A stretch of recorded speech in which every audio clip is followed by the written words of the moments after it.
Do you live near Nashville, Tennessee, or are you looking for a good excuse for a weekend getaway? Homeschool Made Simple will be in Franklin, Tennessee on August 2nd for our seminar, A Literature-Based Approach to Education. Come join us for fresh encouragement as you jump into a new school year. Click the link in the show notes or visit our website at homeschoolmadesimple.net/seminars to learn more and register today.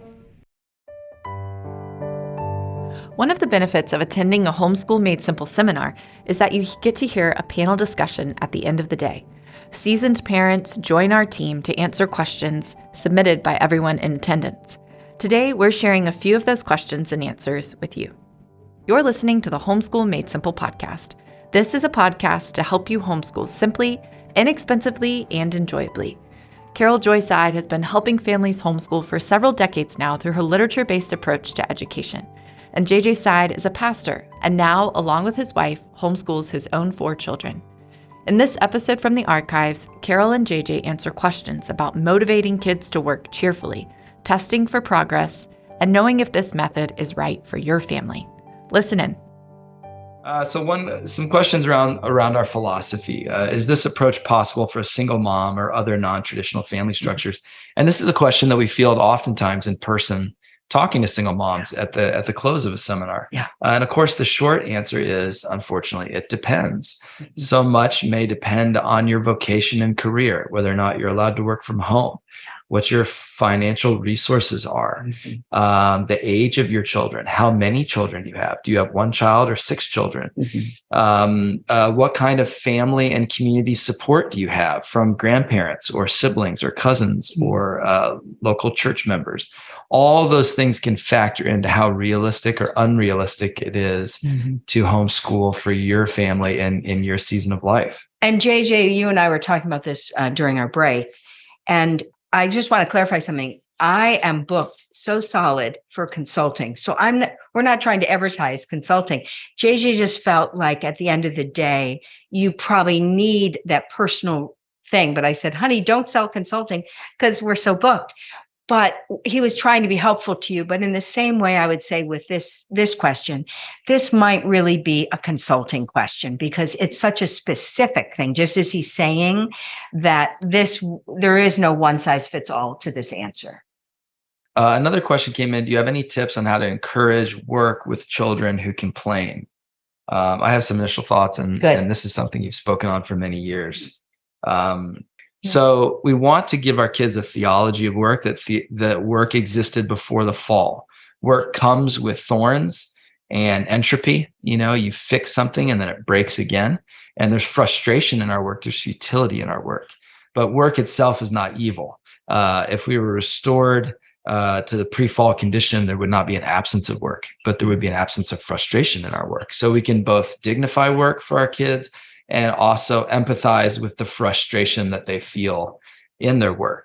Another thing I would say is we often make the mistake of sending our kids off to work when what they really want to do is be invited in rather than sent away. So good. So we want to work with more than having them work for us. We want them to work with us.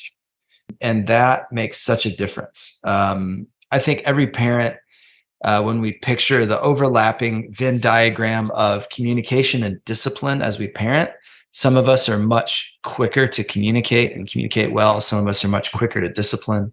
All of us are probably weaker in one of those 2 categories. Both are necessary to parent kids through their resistance to work, discipline, and communication. So it's good for us to stop and ask, which of those 2 do I probably need to lean into more? Maybe I've been communicating really well, but my child needs to experience discipline and consequences when they fail to obey. Maybe I've been quick to discipline, but I haven't done a good job of casting vision for working with me as their parent. And can I add the third factor? Make it fun whenever you can. That's good. That's good. There's a book on parenting I like to recommend called Child Proof by Julie Lowe. She's a gifted therapist, biblical counselor, little B, little C, works for CCEF, Christian Counseling and Education Foundation. And she's particularly gifted in working with children. Her book, Child Proof, is so great. The subtitle is Parenting by Faith, Not Formula. And so she talks about dwelling with your kids according to knowledge, refraining from anger, and being really wise. Paul Tripp's book, Parenting, is really, really good. And his brother's book, Shepherding a Child's Heart, can be helpful as well. But I really like Julie Lowe's book. Here's a question of someone who's sort of wrestling with everything they heard today. That you heard our passion come through as we taught, that you hear the passion of people who embrace this method on the podcast. But this person is wondering if there is a percentage of people who don't like this method after they try it and switch away from it, or if there are components that not everybody likes. Can we describe some areas where homeschool families struggle using this method? What struggles might we expect to face? I thought of a quote from Nietzsche. Nietzsche famously said, if you know the why, you can live anyhow. If you know the why, you can live anyhow. So we're not trying to be rah-rah or pretend like everything is going to be roses and rainbows if you do this method. I think we want to cast a vision during the seminar for the purpose behind what we do, precisely because it is hard and requires sacrifice. Many aspects of this method are hard. Parenting is hard. Marriage is hard. Balancing your family's budget is hard if you give up an income in order to homeschool. But my friends who've embraced totally different educational approaches are facing a different kind of hard. Getting a teacher to understand the unique needs of their child, wrestling with bullying in a classroom. So everybody's got hard as a parent, and it's just a question of what kind of hard.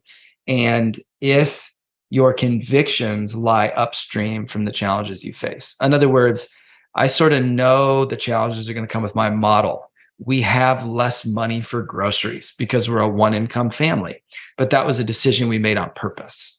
And so when those challenges come and we're having to be really careful with our grocery spending, we're hopefully not feeling as much self-pity because we've decided to invest our money, metaphorically speaking, other places. We've decided that our convictions lie upstream of our challenges. And so we're not shocked by the challenge of having a little bit less money at the end of the month because we've chosen to give Kristen the opportunity to stay home with the kids. So yeah, there are challenges in this model, but hopefully they're ones that we embrace self-conscious. I think I would say, as you've listened to what you've heard today, part of my answer would be a question back to you. You tell me, based on what you've heard, what do you think? Does this sound worth it? Are you hooked? Does the juice sound like it's worth the squeeze? Then maybe it's for you. If not, maybe not. I think a lot of times people, if they've sat through what we've talked about today, they start to get a pretty good picture if it's something they want to sign up for, or if they would rather embrace different challenges. I was just going to add, JJ, that I would say the life model of this ministry is Jesus's comforting words to us, that his yoke is easy and his burden is light. And as our pastor, Chuck Smith, taught us, if you're carrying a heavy burden, take it off, because he didn't put it there. And so my mission statement as a homeschool mentor is to take the heavy backpack that so many homeschool families are carrying off of them. They're carrying expensive backpacks, which are very heavy burdens as well, in terms of time and effort and model. 35 years, I've not had one family say to me, what you taught us was wrong. We regret what you taught us. Not one family, because this isn't original to me, so I take no credit for it. This is as old as time. And Dr. Raymond Moore and Dorothy taught me everything I know. But what we're teaching you is basically to just read out loud to your kids and put them to hard manual labor and do math, And so it's just so simple. It's inexpensive. It's low stress. It will work whether you're sick, whether, families go through crises. They're like, my mother was dying. She was living with us, but we were able to read. We just kept reading. We'd sit around grandma's bed and we would just still this is a method that's as easy as it could be.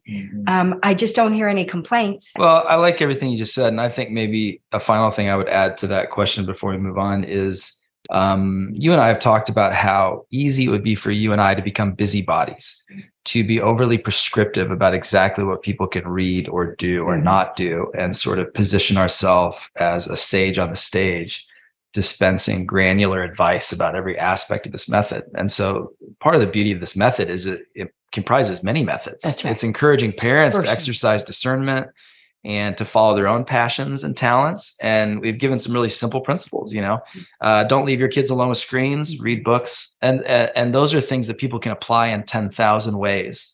And so that is maybe why we often sound so happy and enthusiastic, is we're not trying to put people in a corner, but we're trying to give them permission, freedom, to pay attention to their own instincts, follow their own conscience, and do what God's calling them to do with their kids. And the beauty of that is people come up with all sorts of fascinating ways to apply these principles that we could have never predicted. It's true. So it's not a one size fits all. It's a custom made suit. And you are the boss. Dr. Moore would say to us, you're the experts. No one knows your children better than you do. No one loves them more than you do. So make this what works for your family and not worry about what the neighbor's doing or the lady at church who's opinionated. Yeah, it's just human nature. God will give us particular conviction in a particular season to do a particular thing, and then we try to tell everyone else they ought to do it as well. That's right. And because we're Pharisees. There's a big difference between those two things. So we want to empower you to pray and exercise discernment, and that's a really fun process at the end of the day. Another person asked, I'm feeling a disconnect between unit study theory and knowing how to test for progress and issue grades and reports. So yes, we would probably say you're right. You're sensing that those are two very different ways to go about educating your kids. Are they mutually exclusive? In a sense, yeah. All the success stories we shared today, and we shared a lot of really encouraging success stories, those were not brought to completion by constant temperature taking by means of tests and grades, pulling the bread out of the oven constantly to see if it's baking. I think what keeps our kids on course is in a sense much harder, and in another sense much easier than you might think. You don't have to constantly test and grade, which is in a way easier. In another sense, you have to pay really close attention to your kids. You have to be curious, listen, attentive, be present, prayerful, discern where your kid is stuck and they need more structure, where they need more freedom. And in a way, you can't outsource that. So it's kind of like open your eyes, pay close attention, pray a lot, be curious, ask good questions, and it'll often lead to really thoughtful interventions for each child. I'm also curious, JJ, by their question, whether in an umbrella school that is requiring all those things, and if so, I would say maybe if you're feeling it's a little that you're in a constraining under an authority that feels constraining to you, there are so many umbrella programs with different philosophies. It might be a time to look for a freer, you're not under such a legalistic, controlled thing. And nothing against those programs. They're just assuming that you're having school at home. And Dr. Moore would stand on the hilltop and say, the worst thing you can do is have school at home. Homeschooling is the complete opposite of that. But if they're giving you a school model and just think you're doing it at your dining room table like you do it in a classroom, I could understand what they're asking of you, but that's not what we recommend. Sometimes those schools can provide more requirements than even that state legally requires. That's right. Yeah. That's exactly right. Yeah. Are you ready to jump in and learn more about the Homeschool Made Simple approach? We've bundled our essential teachings together to create the HMS Essentials Bundle. In it, we'll teach you everything you need to know about our approach from the elementary years through high school graduation. This bundle includes 4 key audio resources: a return to our roots of greatness, a literature-based approach to education, begin with the end in mind, and the homeschooling interview. The HMS Essentials Bundle will help you set a solid foundation for homeschooling simply, inexpensively, and enjoyably in every season of life. And the more than 20 pages of book lists will point you toward the resources that we love. Use coupon code PODCAST at checkout to receive 15% off your order. Visit our online store, homeschoolmadesimple.net/store, to get the HMS Essentials Bundle today. JJ Side here. If you're looking for a new math curriculum for next school year, I'd like to tell you about CTC Math. We've got 4 kids at home ranging in age from 16 all the way down to 8. They've got totally different personalities, but for the last couple of years, they've all been loving CTC Math. I found out the founder, Pat Murray, is passionate about teaching simply, concretely, and quickly so kids aren't sitting through really long math lectures. He's got a bunch of kids at home himself. He's a highly awarded and decorated math teacher, and he knows how to make it really fun. I'm now watching all 4 of my kids enjoy doing their math, and I'm watching them get more confident as they do their math. I really like that they each get to go at their own pace, They're able to master each concept before they move on to the next one. And they've made it really intuitive so you can go back and review anything that you've forgotten along the way, which is so key for math. So I'd encourage you to give it a try with a free trial they're offering. You can click the link in the show notes to learn more at ctcmath.com.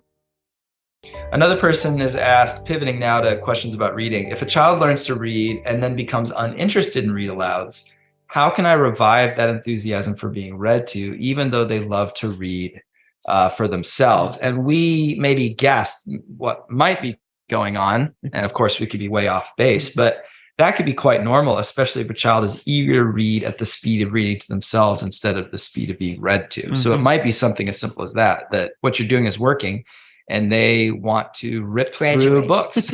And they will come back. This is temporary. I've never met an adult that wouldn't give you anything if you read out loud to them.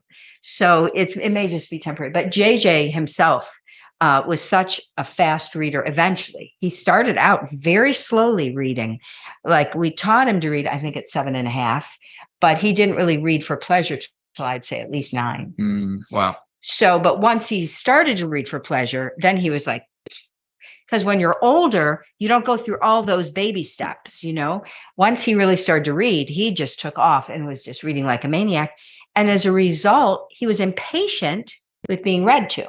So if there were a few years there that he'd be like, can I just read it to myself? And I was so upset, but that didn't last. Yeah, that happened with our 14-year-old. She would have been viewed as a delayed reader because of when she finally read, but then she hit the ground running. And I think I had been reading Tolkien aloud to her, and she basically took the book and said, I'll finish that. Exactly. So, yeah, that is interesting. And she's read it 3 times through all of the Tolkien books. Yeah. What are some practical ways you manage your children's time or your family's time to protect time to read? What are some examples of things you would choose not to do in order to simplify and guard that time? What would you say? I think children need times of silence and solitude, and we need to create that for them. They're not capable of doing that themselves. So in my model, I tell parents to let their kids read in bed when they wake up in the morning. Then they get an hour after lunch of feet off the ground time in my method. We didn't talk about that in this seminar, but we do in the other one, where they can pray, sleep, read, or think.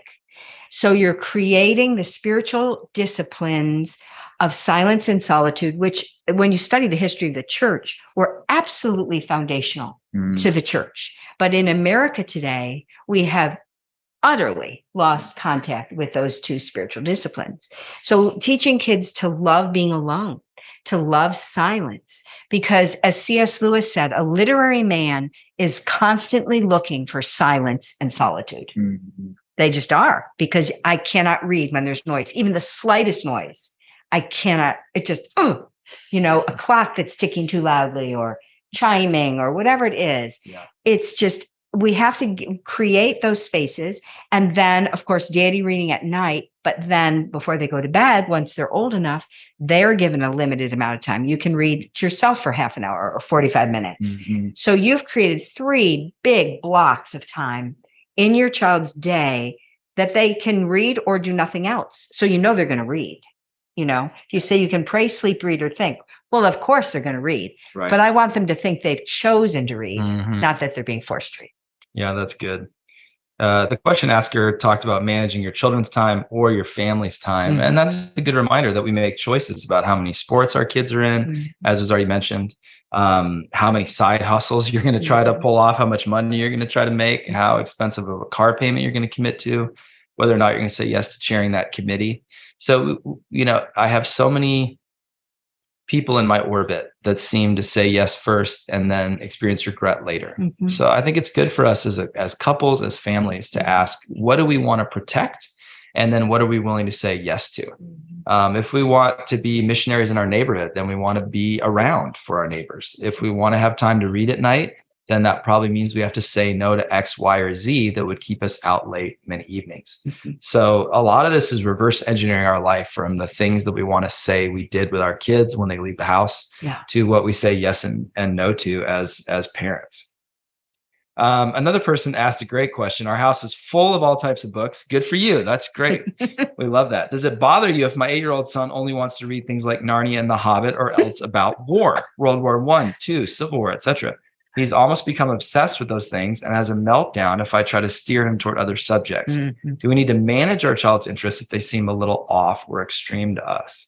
I think that sounds pretty normal for a boy. Mm-hmm. It sounds like you're doing great. It sounds like he has specific tastes, which is typical.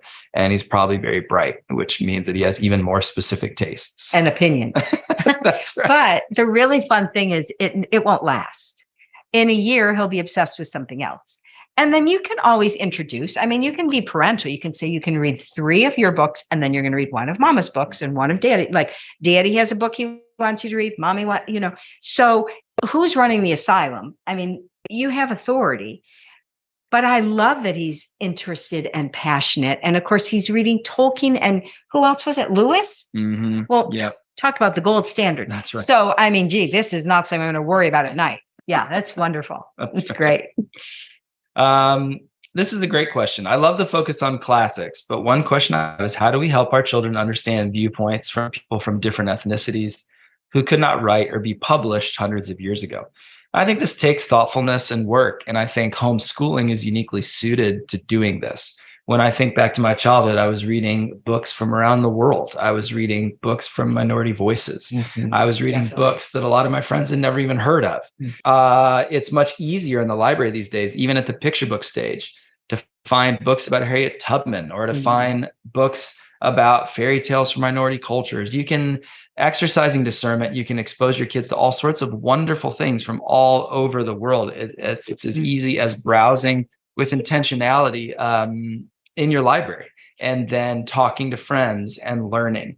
I'll give you one small example. For instance, reading books by African Americans or about African Americans who, to at least zoom in on our own nation's history, did not have the freedom to write or publish. So, for example, Narrative of the Life of Frederick Douglass, an American Slave by Frederick Douglass. Yep. The Negro, His Rights and Wrongs, the Forces for Him and Against Him by Francis Grimke, an evangelical preacher. There's a seminary now named after Francis Grimke. The Warmth of Other Suns, the epic story of America's Great Migration by Isabel Wilkerson, talking about the early 20th century. Phyllis Wheatley, the first African-American female poet, first African-American poet to be published, and a devout Christian. I met a professor at Southern Seminary who was writing his doctoral dissertation on her and her poetry. You can pick up her complete works in a Penguin edition, and multiple scholarly biographies have been written about her now as well. So even just a little bit of digging in that one area, and you can multiply that by 1,000, the Southeast Asian cultures and global cultures. Right. And it's a blast. I mean, this is the fun of homeschooling. You can dig I've deep. got the gold standard right here. Oh, I don't know about this book. Yeah. So Chelsea turned me on to this book, and we did a podcast about it. One of my board members has an adopted son from Africa, a special needs child that's the most adorable little boy in the world. And she turned me on to this book. It's called Give Your Child the World: Raising Globally Minded Kids, One Book at a Time. And it's a believer who wrote the book. She lives a life at home every day with 4 countries: England, India, Liberia, and the USA, because she has adopted children represented under her roof. And she has several adopted, several biological. And her husband's from Britain. So she's got the whole thing going on here. Anyway, this is a great resource. Give Your Child the World. That looks fantastic. I can't wait to look at that. Yeah. It's wonderful. And even on my list, I just have to say that Chelsea and I sat down and looked at my Lover of Books list, which is on the other seminar, and fully half of the books were set around the world, different ethnicities, different races. And we didn't do that. When I wrote the list, I just wrote the books that your children have to read. I just made it really simple. And half of them happened to be pertinent to that. But instead of like being, we've got to read if we read great books, these things are just part of it, like Up From Slavery by Booker T, like things that are on my list that are just, but so many of the children's picture books are in China, they're in Japan, they're in Africa, it's just great books take place all sorts of places. And as we're reading them, we're making friends with people from other cultures, other ethnicities. It just comes with reading great literature. Yeah, multiculturalism has come to your public library in many, many really good ways. And so it's not difficult. You don't have to spend $1. You just exercise discernment and you look through the books and you can bring home books that will expose your children to all sorts of fascinating and stimulating cultures. You've been listening to the Homeschool Made Simple podcast. If you like what you heard in this episode, please leave a rating and review on Apple Podcast or Spotify, or share this episode with a friend. It means so much when you help us spread the message of Homeschool Made Simple with others. Thanks for joining us this week on the Homeschool Made Simple podcast. Remember, Jesus' commandments are not burdensome. What he calls you to do, he will enable you to do. Blessings.